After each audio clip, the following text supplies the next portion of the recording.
Hey guys and gals, what's going on? It's G-Meister here, and welcome to another episode of the Socks Off Podcast.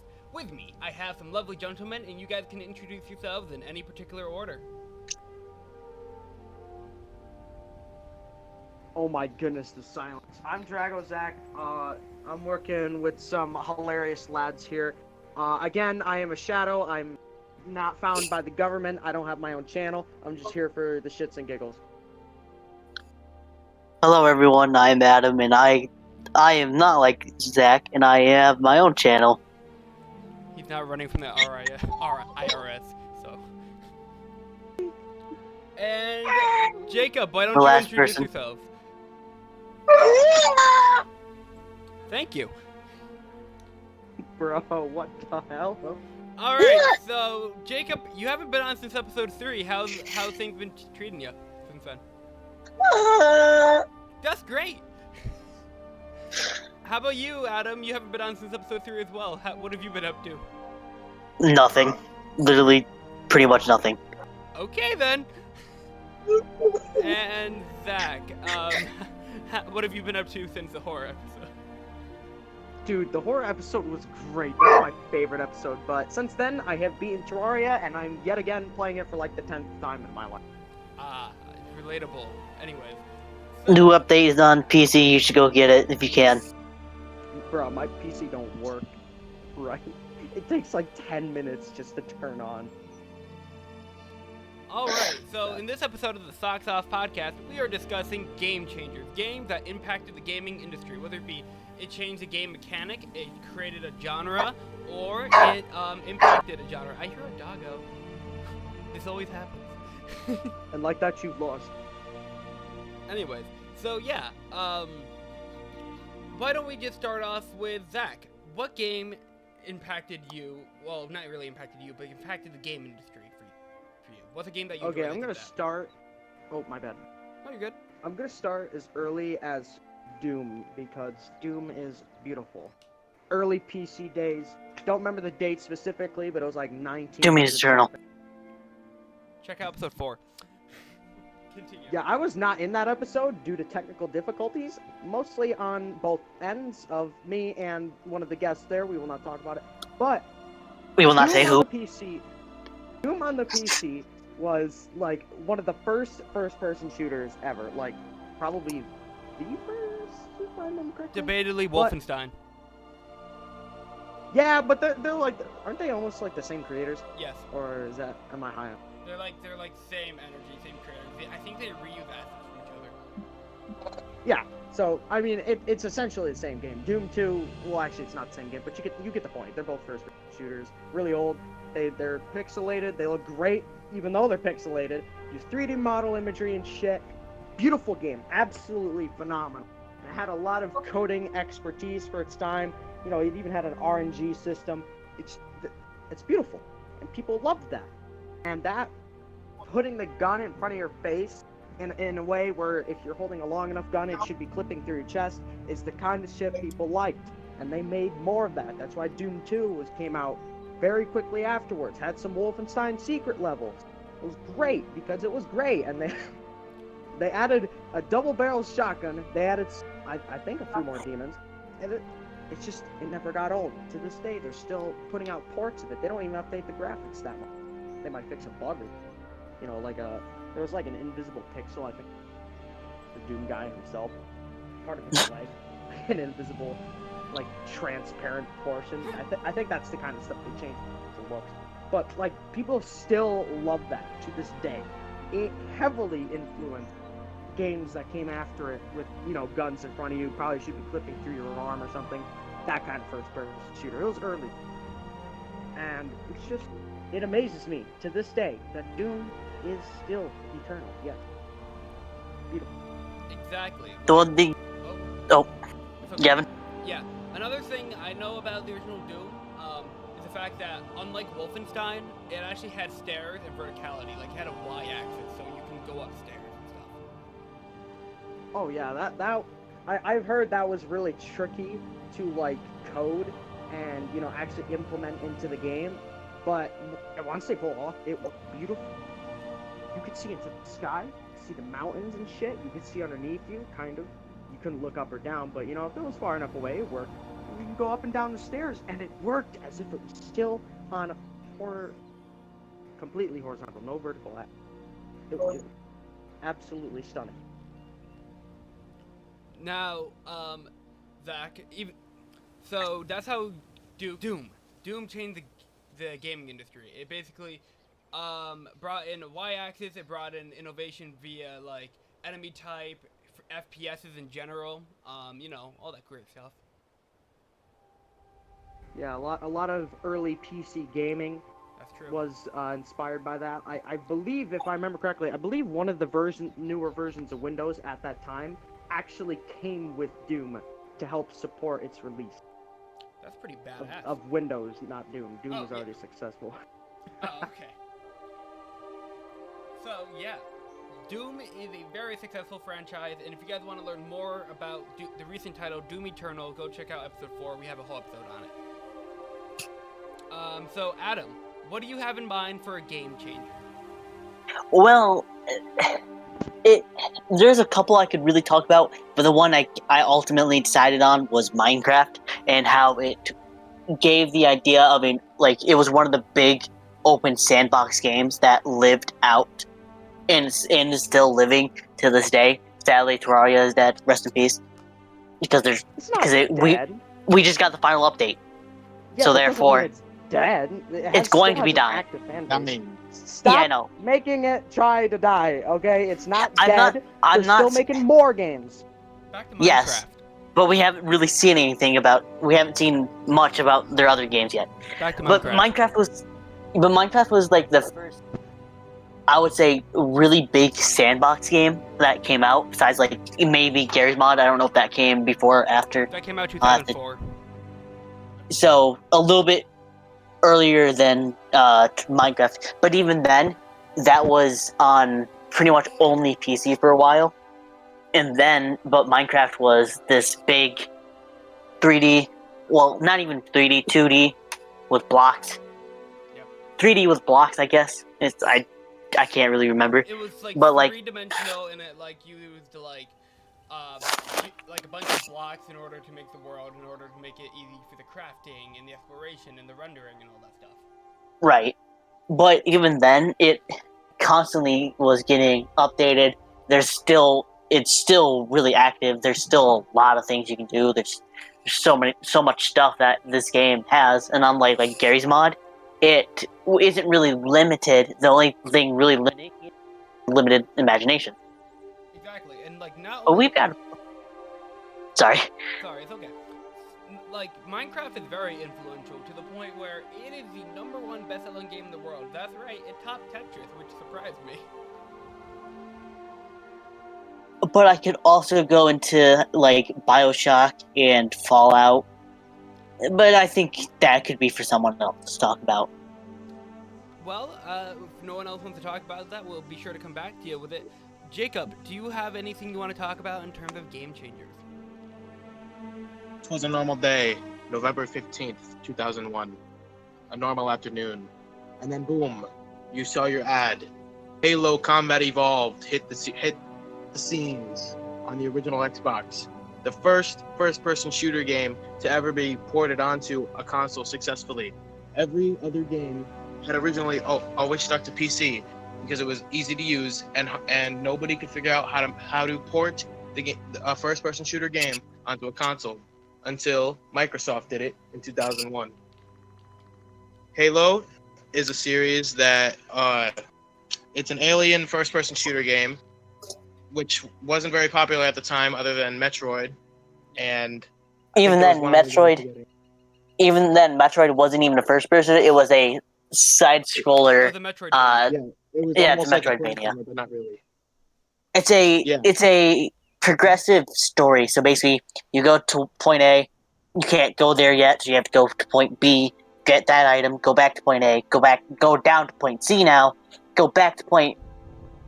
Go up to point E and stuff like that. Yeah, it's Metroidvania, which we'll be talking about a little bit later. However, Halo was so influential that, Metroid and Nintendo were just like, yo, why don't we... That's cool. Why don't we make Metroid an FPS? which is Metroid Prime. Right. Continue. So basically, what Halo did as a game changer was it popularized the first-person shooter game as well as Alien games. That's why now we have games like BioShock and other things like that. Wrong. Bioshock was not a. System Shock. Hello? Bioshock didn't have aliens. It was mostly just underwater with like gangsters and mob psychos and all of that. You might have been thinking about like Fallout with this, like the rad roaches and all that stuff. Yeah, now that I think about it again, I'm thinking back to Metroid because Metroid was kind of popular during its time. It was. Yeah, it was, but the thing is, Metroid wasn't even a first-person shooter, except for Metroid Prime, which we talked about. Not that good. Whoa! We're just gonna throw shade at Metroid Prime. Metroid. Making another. Yeah, Metroid Prime is really good, bruh. Come on. It didn't really, stick out. They're making a fourth game. I know. The second game was the most popular. Also, Zach. It's okay. Anyway, so Metroid. Okay. All right. So Halo. Let's talk more about the multiplayer aspects of Halo because it was like a really big multiplayer game. Like everyone and their mother played multiplayer Halo. That's the reason why you bought an Xbox. At least once. Right, so basically what Halo did was most multiplayer games at the time you would find free-for-all or team deathmatch. Halo's engine allowed you to have a four-person party, 4 parties on a LAN with 4 people in each party. So you could have up to like 16, if my math is right, 16 people in one match. You're right. Which was unheard of at the time because, Black Ops wasn't a thing yet. Mm-hmm. It was 2001. It's right around the corner. Black Ops wasn't until 2010, actually. So. Okay. Yeah. It's coming soon. Yeah. Right.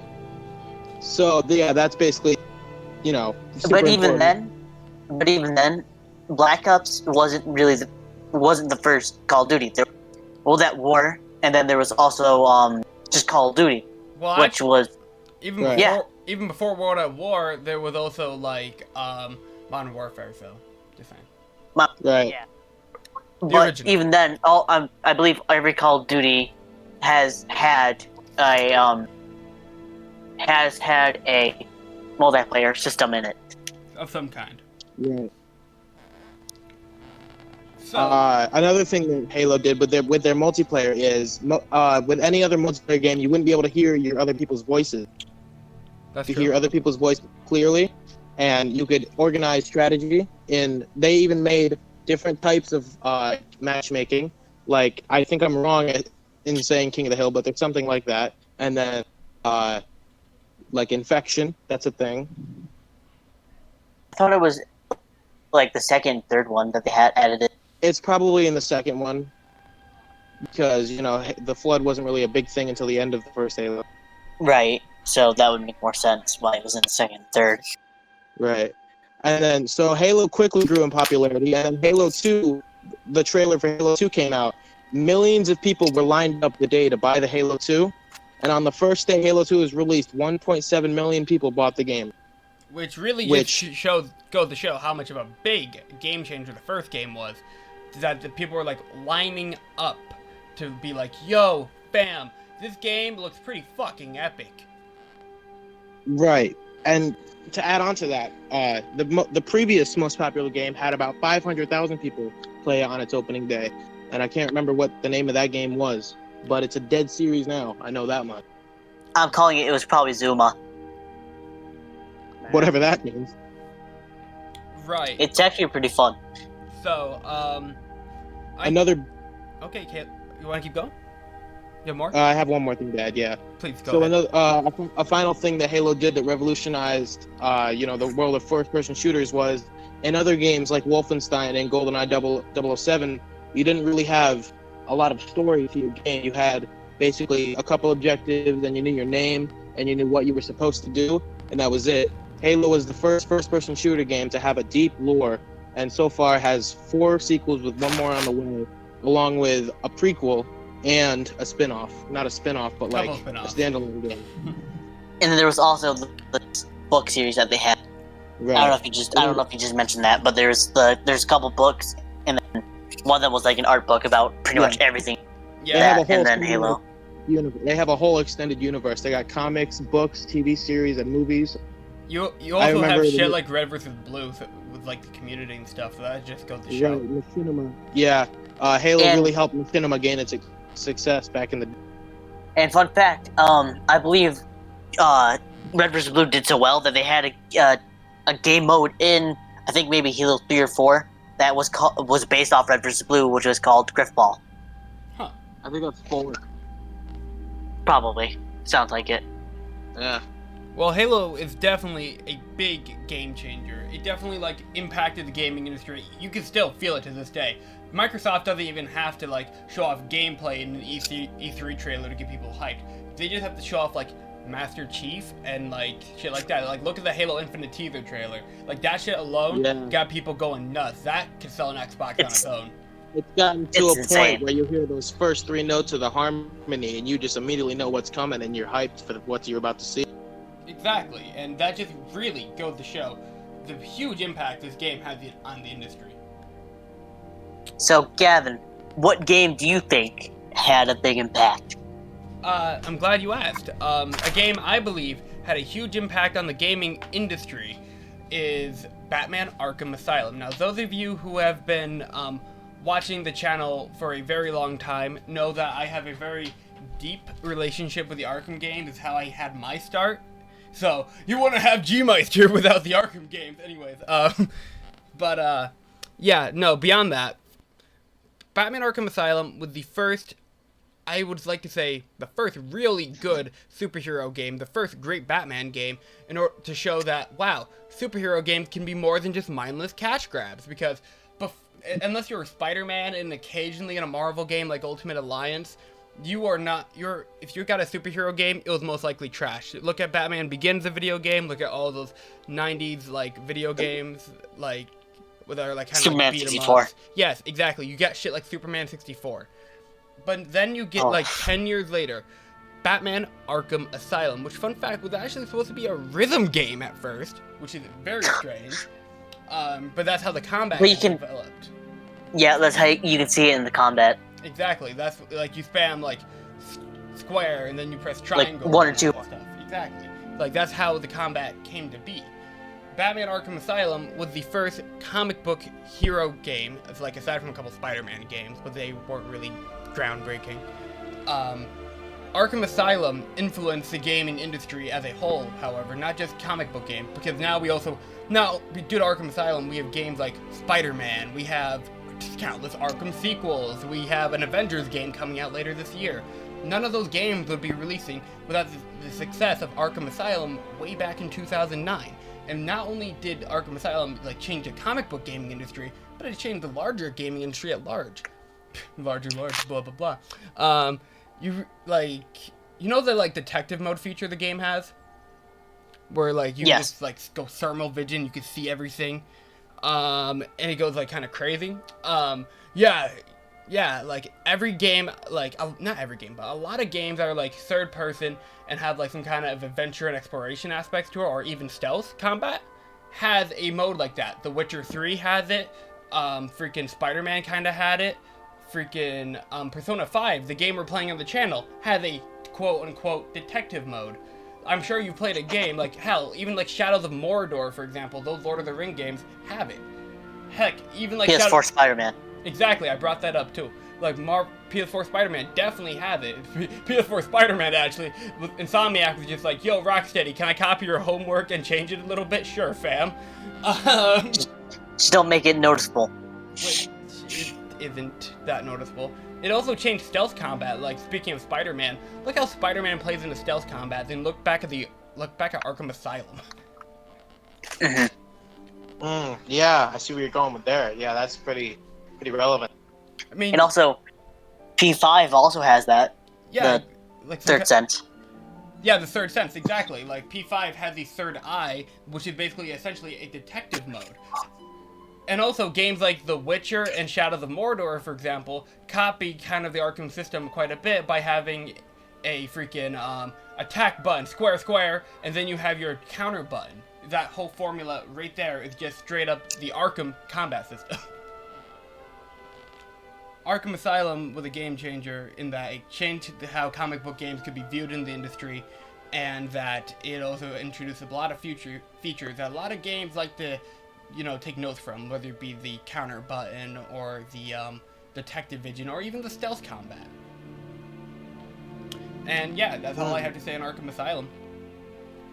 To remind me, because I don't know how many people really know this, but the early days of Castlevania, presumably like Castlevania 4, around that era, like 2D games were starting to die out because of newer games. I mean, obviously a little bit, when stuff like Ocarina of Time started.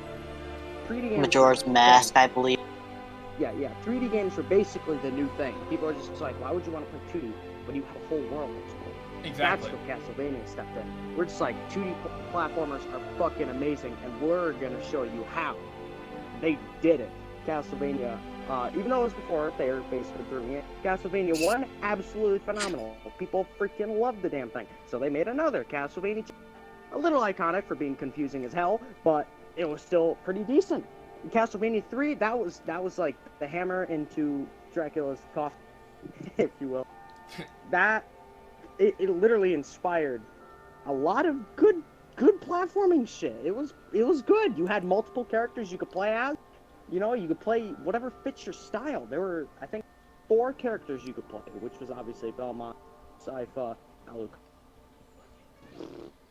The guy who's not in the Castlevania Netflix series because they took him out for some reason. I can't remember his name right now, which is very bad timing. But, I mean, that is even another thing. It inspired the Castlevania series, which is already going to show, hey, video game shows and movies don't always. But that's for modern day. But back then, what I was talking about, with Castlevania 4 coming out, holy crap!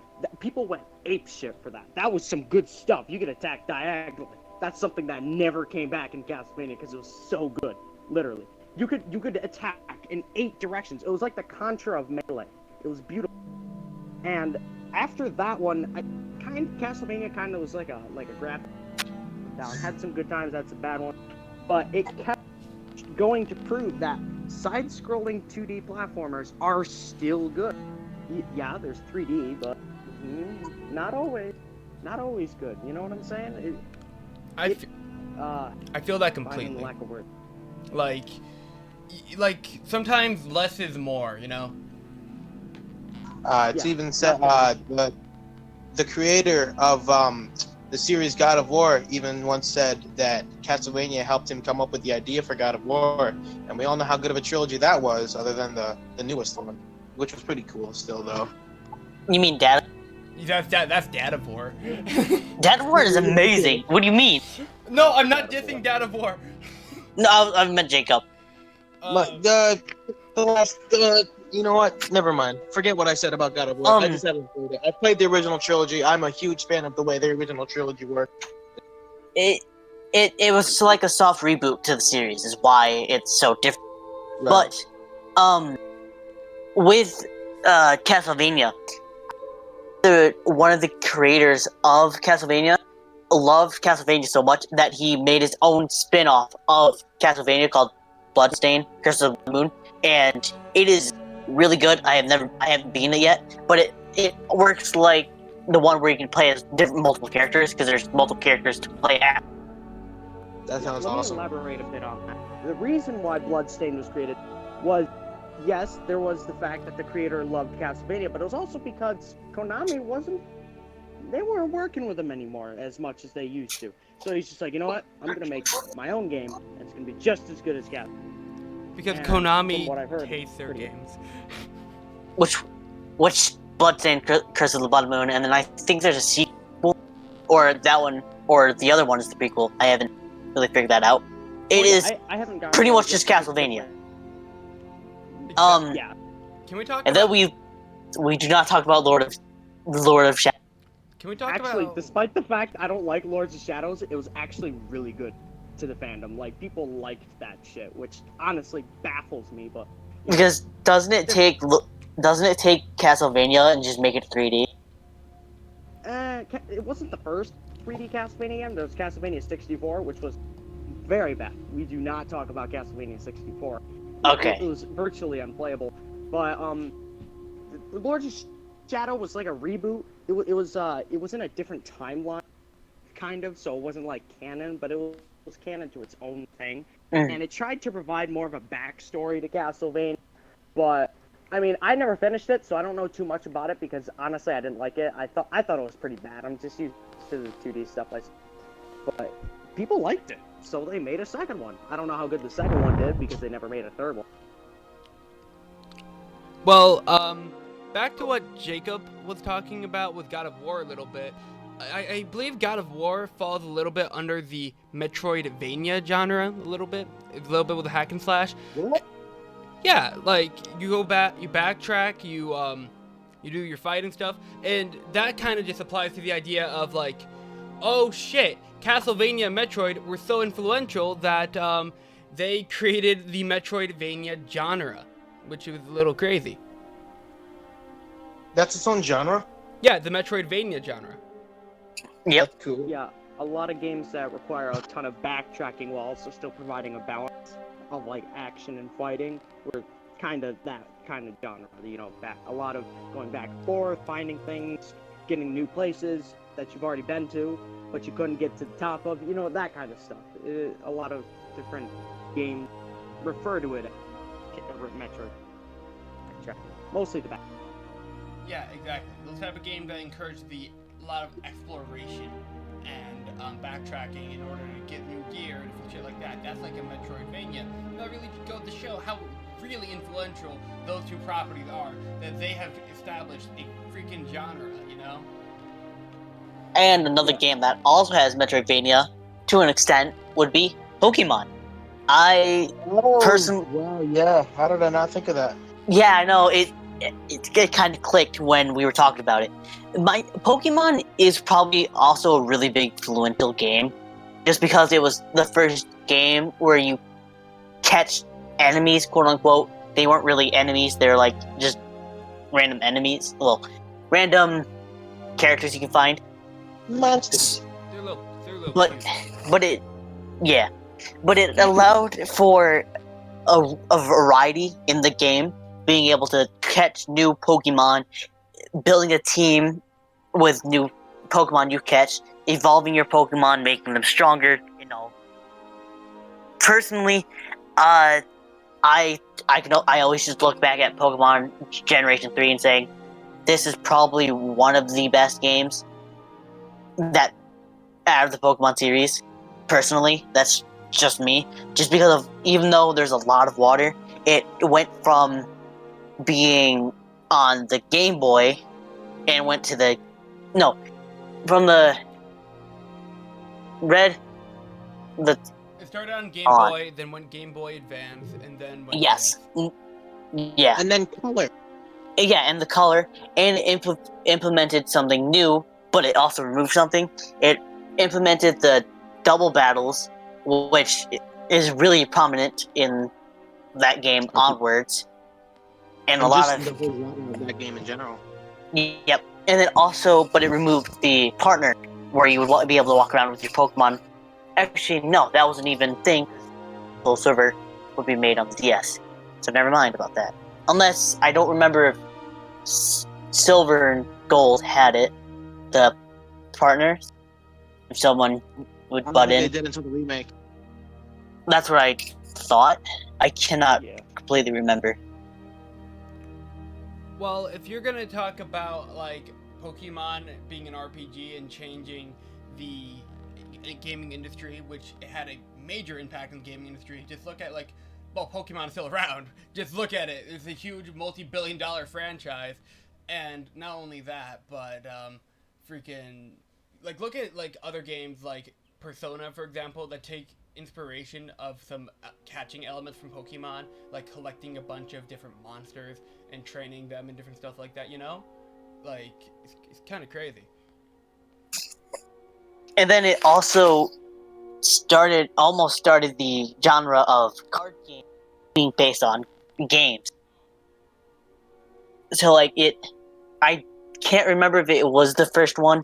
That's like the first one that stands out to me. There might have been like a TV series or a video game series that tried it and then failed. But I think Pokemon is like the first really big one that managed to survive and is still thriving today with just the new sets constantly being pumped out, new Pokemon being added, new abilities and stuff like that.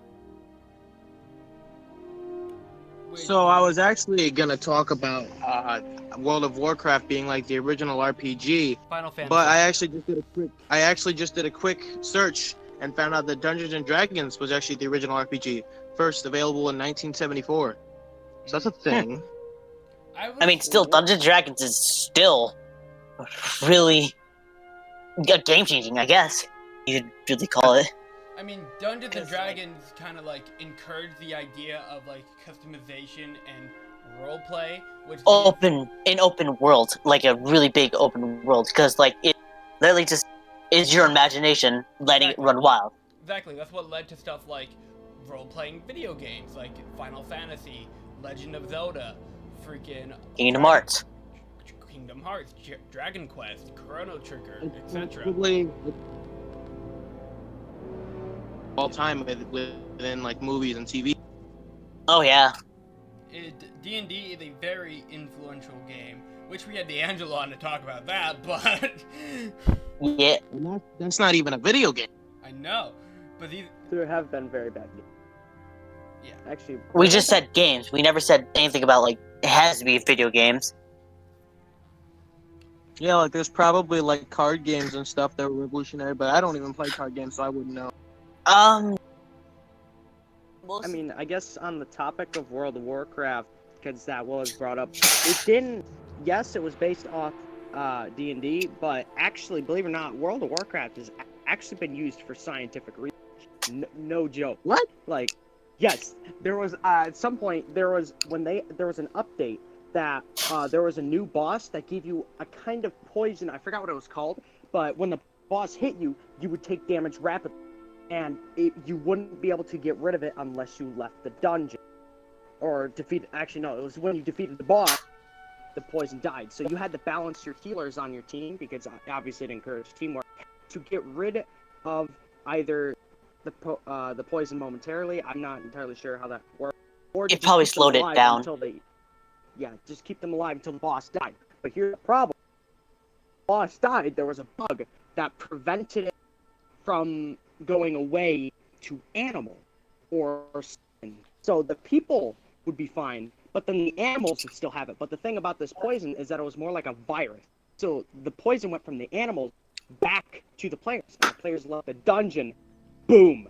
Instant plague. It went all over the place. Thousands of players, thousands were dying instantly because this was supposed to be the max cap level.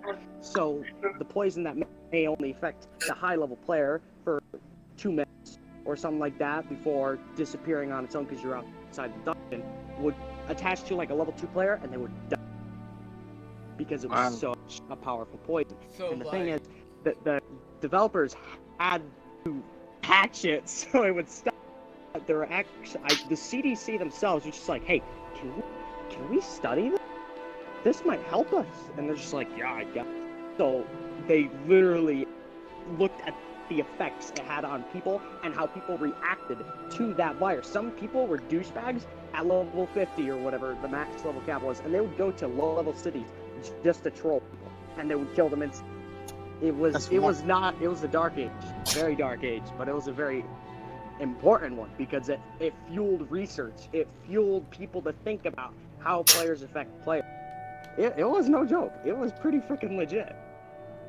And then probably at that time they probably implemented like a ban system. Maybe I don't know if there was already one in there, but basically, it could have led to like, hey, this guy is trolling me. Can you make him stop? All right, ban or disable that account for a little while. Let them come back. I don't know much about that end of it, but I do know about the plague. My brother told me about it. He plays World of Warcraft. He told me all about it. It's pretty interesting. You guys should totally look it up sometime. It's got some cool stuff. So, I don't really have a segue to get into this, but I'm gonna segue into it anyways. Hey. Another game, a big game changer, in my honest opinion, is Sonic the Hedgehog. Okay. I love that game. Yeah, Is what? It's Sonic. It's Sonic. Sonic. Sonic. Yes, it is Sonic. Memes aside, though. Okay, so imagine again. Okay, you're a wee little lad. You got done playing Zelda with your NES and all that stuff. The Super Nintendo's about to come out or whatever, and you're like, wow, Nintendo's dominating the gaming industry. There's nothing that can stop them. Nintendo are the greatest. And then, boom, a relatively small company, not really small, but relatively in comparison to Nintendo, named Sega comes into America, dropping the Sega Genesis, which was a 16-bit gaming console, and with a edgy, not really edgy, but more like a radical blue hedgehog who was not your, he was legit marketed as a fucking opposition to Mario. He was just like, Mario's so family friendly and crap. Look at Sonic, he's so fast and radical. Now, many people will bring up the fact that Mario was actually faster than Sonic in the original Super Mario Brothers. But there's a reason for that, and it's the fact that Sonic was actually one of the first 2D platformers to introduce momentum-based gameplay. Like, Mario had a run button, that allowed Mario to instantly just start running when building up speed a little bit. Sonic, on the other hand, didn't have a run button. Speed was something you had to earn. You began at a walking speed, and then as you kept going through your loop-de-loops, jumping over enemies, rolling, spinning, all that different crap that Sonic does, that increases your speed. It made it so that you had to earn your speed. And it's just momentum-based gameplay, and I believe that, that really kind of changed the gaming industry, and kind of like how some platformers worked like that. Sonic changed the industry not only in a way to give Nintendo competition, but also, I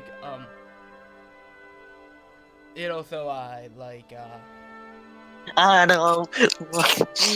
I warned you. Anyway, so Sonic basically not only started the console wars, let's be honest. It started the console wars, it provided momentum-based gameplay, and yeah, it was just an iconic mascot that's somehow still alive today. It had a great movie, and yeah. Also, fun fact, did you know Sonic 2 actually established the trend of video games releasing on Tuesdays? I didn't even notice that. Yeah, Sonic 2 established that trend. It was called Sonic Tuesday. It was very unique. Yeah. So yeah. I don't remember ever any old games Tuesday, but that's just me. Yeah, it just started that little trend there. So, do you guys have anything else you want to talk about in terms of game changers? I could go back into Castlevania if you... Lego.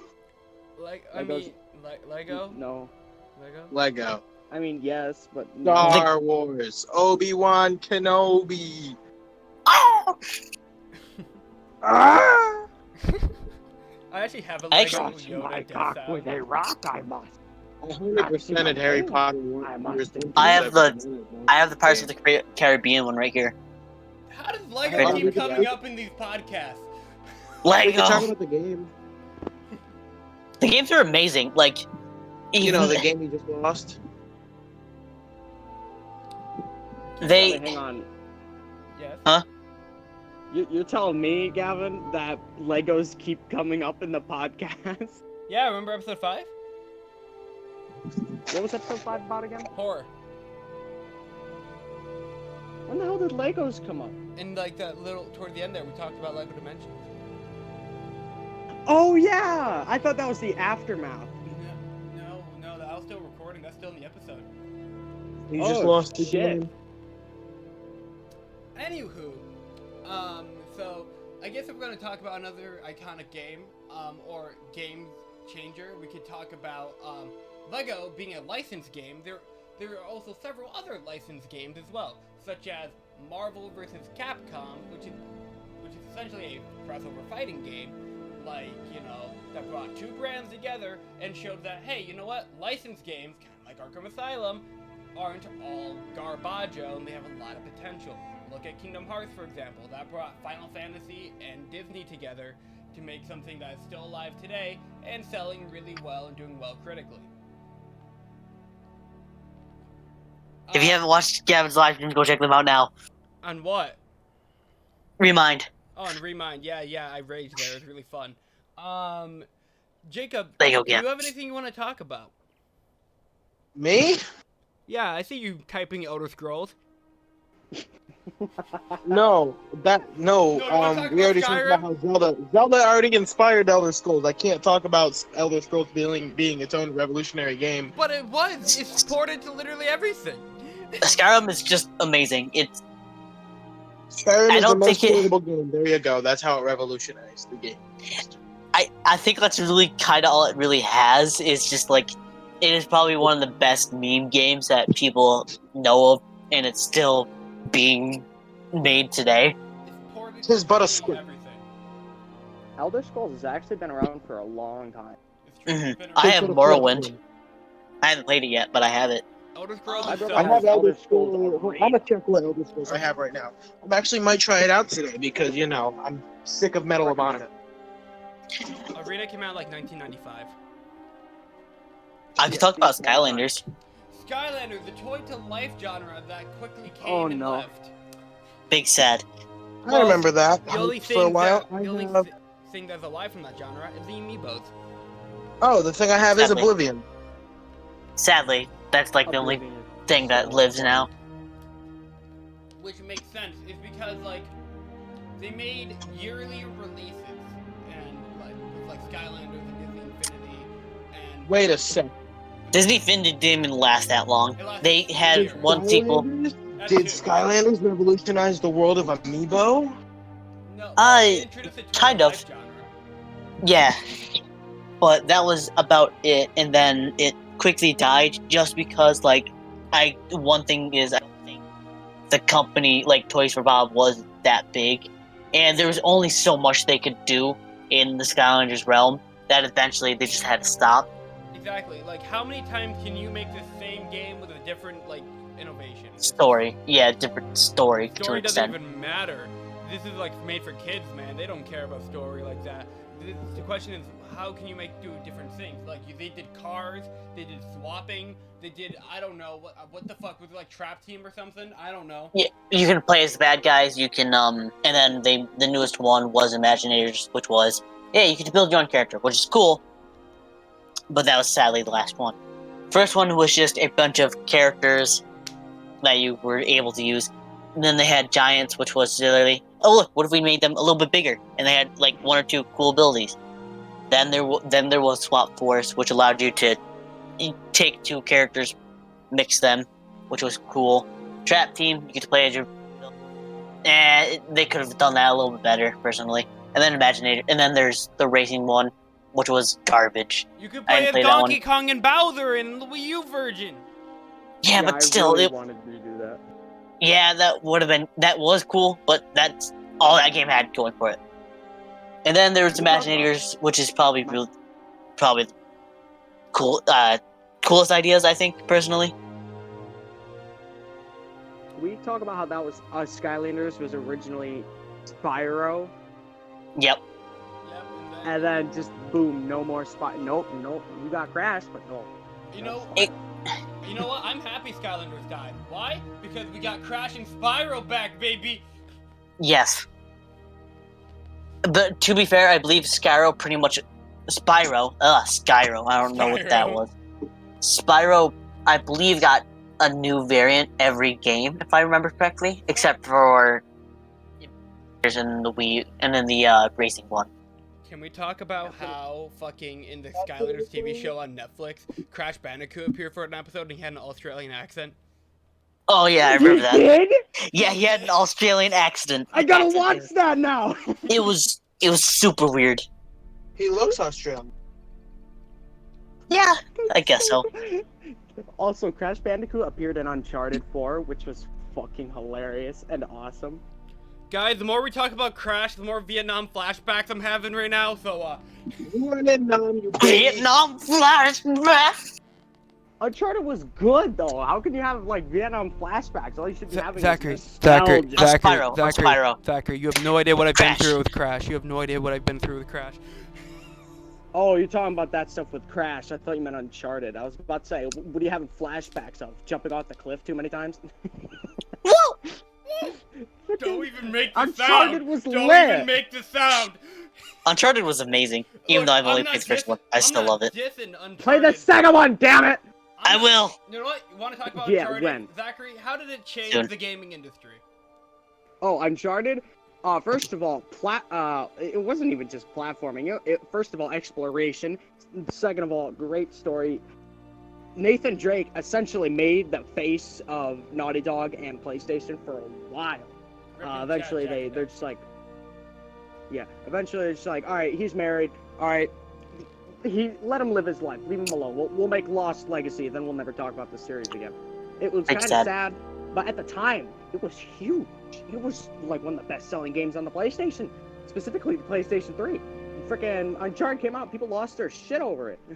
You know, they're just like, let's fucking Nathan Drake. And then there was obviously the Subway commercial. What the fuck? You guys never watched the Subway commercial with Uncharted? Never heard about it. Nope. You never heard about it? He No. literally, like, as Nathan Drake is getting actively shot at, he's talking about how good Subway tastes. What and the he's like, fuck? yeah, he's like, Subway, have, eat fresh. And then I think he's just like, ah, damn it. Cause, you know, he was shot or something. really You go for guys a never tuna saw melt that. I've never heard about that. That's amazing. Look it I up, could it's really go for a tuna hilarious. melt with this bullet wound in my chest. He was actively carrying a freshly wrapped sub as he spoke, by the way. That's Ah, yes. amazing. Don't you love stopping by your nearest subway on the battlefield? I think he had a drink too, but I might be wrong on that one.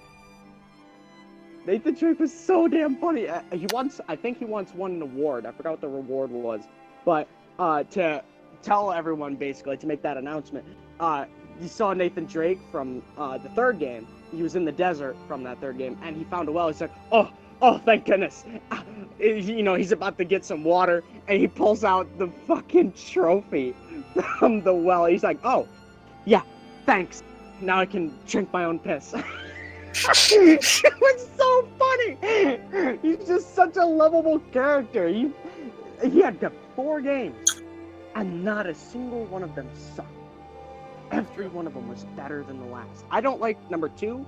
Like, I like number 2 the least personally, but that's just because I didn't like the ice place, and that was like 60% of the game to me.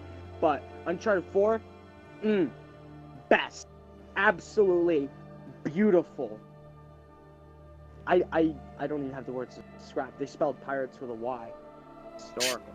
I've never tried that game. You never tried You Uncharted? got it, dude. I'll let you borrow my copies of my What console? PS4. PS3, PS4. I have both. Nope. He has Oh, neither of those. Oof. Well, That's a big fucking sad. Just look up playthroughs. People have done. very true. So, Definitely worth the watch. yeah. Honestly, Uncharted definitely left a huge impact on the gaming industry. It pretty much was the face of the PS3 at the time, so yeah, there you go. Yeah, and it also helped Naughty Dog out a lot. Like, that was essentially Naughty Dog's glory phase. You know, their golden days. They even made The Last of Us sometime in the middle of all that. And that was the last good Last of Us game. So, enjoy it while you can, folks. The 2 Last of Us games that are out, and the first one's only good. Yeah, so Out go of the 2. if you guys want to learn more. So, you know what's a game changer that's been like on my mind this whole entire podcast? What is that? Final. If it was on your mind, then why haven't you talked about it until now? Yeah, that's a good Because I have point. other games to talk about, alright? Anyway. You've been holding back on us, Gavin. Alright. The game I want to talk about that really changed the gaming industry like we talked about how Uncharted was the face of the PlayStation 3, right? Well, Wait, let me guess. Sly Cooper. Wrong. no, I wish. I can talk about Sly later. Alright, it was worth a shot. Go ahead. Final Fantasy VII was the face of the PlayStation 1. It was. So, let me explain. Alright. So, 90s, alright? Nintendo, you own a Super Nintendo, you play your pixel Final Fantasy game, you have your RPG mechanics. They're fine, they're good, they're whatever. You know, they're a mixed bag, actually. But, you know, they're alright, they're pretty niche. And then, big thing happens. Like, you know, Nintendo and Square Enix, they're in a, well, Squaresoft at the time, actually. They're like, man, we're in a really good relationship right now. You know, we're like friends and we're like doing great. We developed Super Mario RPG. We're great friends. And then Square Enix is like, yeah, no, I don't want to develop for that N64 thing. That's like, that doesn't seem very cool. So then, bam, the PlayStation comes out and Square's like, yo, you want to be best friends, Sony? And Sony's just like, hell yeah, fam! And so then they released Final Fantasy VII, which at the time was a 3-disc long game for the PlayStation 1. It was very huge. It's the second best-selling game on the PS1. And if you don't know who the fuck Cloud Strife is, you've been living under a rock. I'm just saying that right now. And I got a rock. Triangular I breast. do like rock and roll. Watch out for those pointy bits. Oh, you're talking about Tifa's freaking triangle breast in the original Final Fantasy. Yeah. Ooh, that reminds me of Laura Croft. The name Early Cloud days Strife were- is master. Yeah, her early days were also on the PS1. Boy, Yeah, It was fun bad. fact, her breasts are only as large as they are now, just to keep What the hell? consistency because of the PS1 version where her boobs were made of triangles, because, you know, round didn't exist yet. So actually, she was supposed to have a smaller chest, but they couldn't design that. So she's had a big one since. Well, Just a fun fact for our 18+ folks out there. Have fun, y'all. yeah, you have fun with that. go Rule 34, Laura Croft, PS1. But, Gavin. hey! And start Final Fantasy. Anyways, fucking Fair use. But yeah, Final Fantasy VII, pretty much everyone was huge at the time. Even my chemistry teacher fucking played Final Fantasy VII. Our chemistry teacher plays Smash Bros. Too. Yeah, she was a gamer and fucking. Wait, what? Yeah. What? Oh, I'll leave that out. But Never mind. Shout out to our chemistry teacher, whom shall not be named. yeah, exactly. Gavin. She's I thought you- a mad lad. She played Final Fantasy VII and fucking like it was such a huge game. It was such a huge game. Like it allowed people to play, basically get into RPGs. It was such a big mainstream title that it pretty much impacted the gaming industry in that while not really innovating on the genre per se, aside from like probably like the fucking, oh man, here we go, we have to take turns and fill our gauge, now we can move at a certain point, which was actually in previous Final Fantasy games, so that didn't even matter. But it looked good for the time with polygons, and it introduced people into the RPG genre, which allowed for other great RPGs to follow it up, such as other Final Fantasy titles, Fable, fucking, you know, all that different shit. You know, it allowed RPGs to become popular in the West. And that's all I gotta say. Go play the remake. So, yeah. Not sponsored. Not sponsored. Yeah, I'm actually gonna be playing through that soon, but anyways.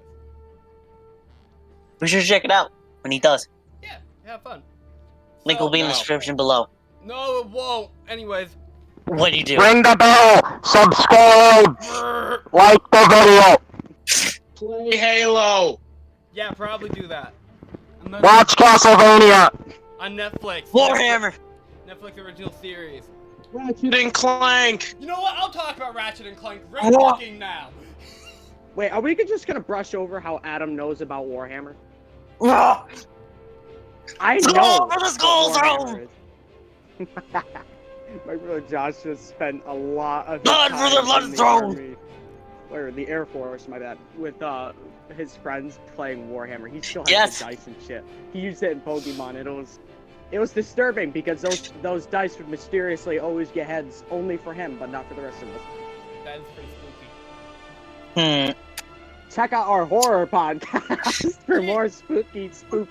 Wow, guys, I really appreciate all the plugs. I'm not even doing it. Check out the Socks Off on Facebook. Check it out on Twitter.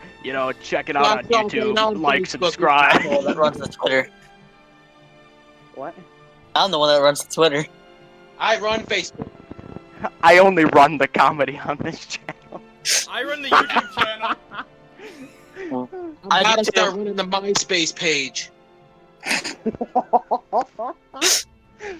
You know For our what? boomer Socks fans off. out there. Tinder. Anyways, boys. So, yo guys, make sure to check out the Socks Off OnlyFans. Socks Off on Patreon. Coming soon. If you donate $100, you can get foot pics from our pal G-Meister. You know We'll what? show you. We'll you can- send you a picture of our favorite sock brand. Buy our Socks Off branded socks. I will totally make socks if you will pay me. Man, this is just dissolving into like. Memes. Buy Yeah. my merch at gmeister.store. None of this is real. You know what? We Except for wish. the Facebook page. This episode you're watching, Twitter. this isn't real. You're in a. Listen. Wake up, You're Mr. in a Go out Freeman. and do something with your life, you filthy Inside. casual. Oh, we never talked about that game. Wake up, Mr. Freeman. None of this is real. Yeah, what? Okay. I talked about Wake Gary's up, Mod a little Mr. bit. Freeman. Could you see, Mr. Freeman, when I was your age, I sat on a banana, and it changed. I can't do it. I can't do it. Mr. Freeman, there's a city to burn. Well, gamers, if you guys want to check out any of the games we talked about in this episode or any games we missed, because I was actually planning to talk about Resident Evil, but that's fine. Halo is $2. Halo 2 is $2. Just saying. Castlevania isn't expensive. Sonic is $7. Pokemon is pretty expensive. Final Are Fantasy. you kidding me? Black and White is still being sold for $60. What a waste of money. I hate Black and White. That was the Colin's best gonna kill game. you. Did you kidding, just it say wasn't. that was the best? I will. I lied. I was physically- lying. I was lying. I was lying. I Don't will understand. assault you. Black and White I'm was sorry. pretty bad. Black and White was terrible. Anyway, Oh my goodness. Jake, you and I have to gang up on Colin about this, because Colin loves Black and White. It was his first Pokemon game, and he absolutely worshipped. Yeah, actually, if you It go was back my- in the it was comment my first section game of too, episode. but it was Sorry. fast. If you go back in the comment section of episode 3 of Socks Off, Colin actually got defensive when you called Black and White trash in that episode. Are you Black and serious? No, wait, no, I gotta check this out. Generation 3 is one of the best ones. Don't at me. Yeah. Literally any generation, but Black makes it look like the best one. Come I My did- eyelid is swelling and it's starting to turn red. I didn't get to talk about it, but play Sly Cooper. Oh yeah, Sly Cooper's really fun. I heard about it. We've mentioned at only $2. You can buy Sly for like 5 or 10. I don't know. I didn't As I get to said, rant Halo about It's like that. 14, I It's believe. one of my regrets. The original Halo 2 is $2. Anniversary is $44. Well, take it away, Future But it comes with Gavin. the Have a entire great day, everybody. Hey guys and gals, it's Future Gavin here, and as per usual, I'm here to give you guys the outro for this episode of Socks Off. So, this comment might get a little dated over time, be like, yo bro, I just want to watch the episode, I don't give a fuck about this. But for those of you who were there for the original watch party or the original release of episode 7, it was complete garbaggio. The audio was all fricked up. You couldn't hear me at some point, some parts got cut out, there was copyright claims up to galore, and yeah, no, I don't like that. I did not feel good about releasing that episode. That was my bad, mostly, and yeah. I took all your guys' input in mind from the watch party. Thank you guys so much for telling me about all that stuff right there. Hopefully, you guys also came for the watch party this one. I would really appreciate that, but I fixed it up a little bit. Now you guys can actually hear us. Wow, amazing. You can hear our audio this time. Who would have thought in a podcast? Okay, jokes aside. No, never. Yeah, I took your guys' input, and now you guys can hopefully hear us, which is great to hear, because, you know, it's a podcast. But, yeah, let's just get on with the other stuff. Thank you guys for the input, though. I really do appreciate it. So I want to thank the guys that came onto this episode, Zach, Adam, and Jacob. They were great mad lads to work with. They were really fun to work with, and they had a lot of great points on game changers this episode. And it was great to have them on, so let them know how amazing they did in the comment section down below. Please do, because I'm sure they'd appreciate going down there, reading the comment section a little bit. Also, speaking of mad lads, you can go check out Adam's YouTube channel where he posts his own content. And, you know, the Socks Off BTS. You know what? Bam! He's a mad lad. Go check him out. And you can also go follow him on Twitter, because, again, he's a mad lad. Why would you check out his YouTube channel without following him on Twitter? Common sense. You know what I mean, boys? Yeah, you guys know what I mean.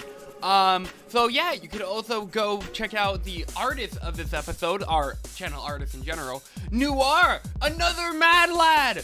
Wow, you know, he creates the thumbnails, he does some of the visual assets and stuff like that. And we've been through a hell of a production with this episode. We've had thumbnail changes, visual changes, fucking whole edits and shit like that. It's been crazy, and Noir bared through it all, so I really appreciate that. Noir, you're a mad lad, so please go check out his YouTube channel in the link in the description down below, and also follow him on Twitter, because again, common sense. Anyways, you guys can also follow me on Twitter, because why not? Because I post fun stuff over there and good stuff. Yeah, and you can also go check out Jacob's Facebook page that he runs. You know, the one that's about me. Fucking.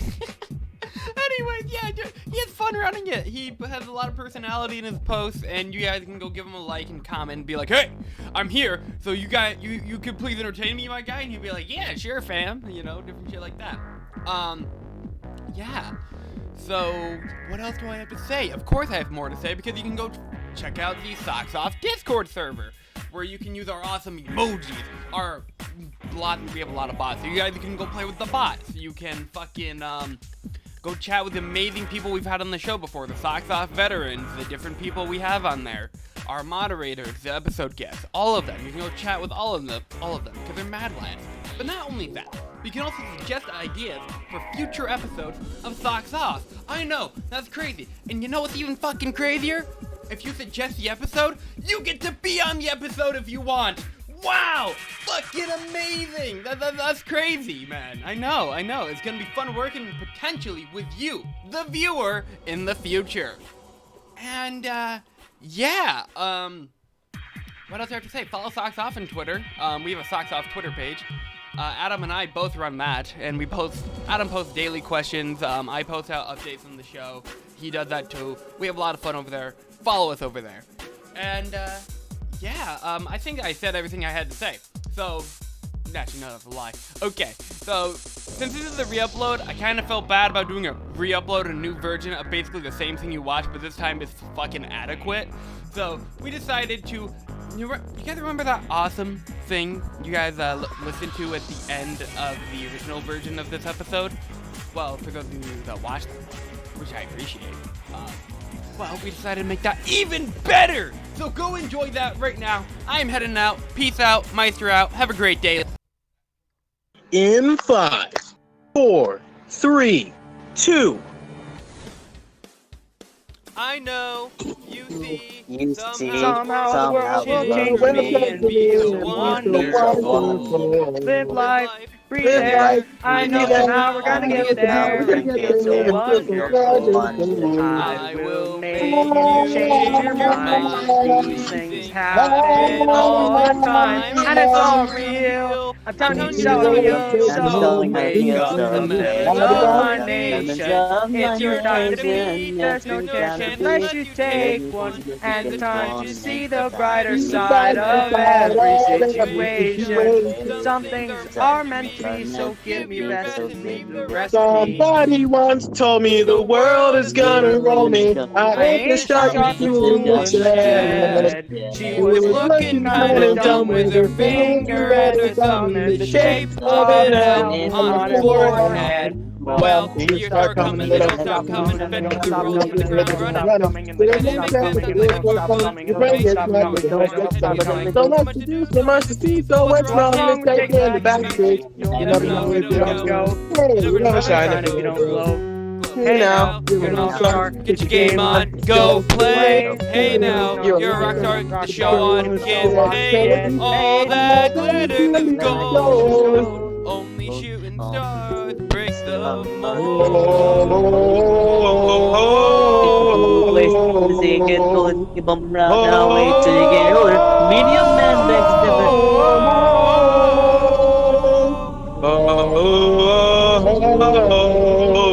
Oh,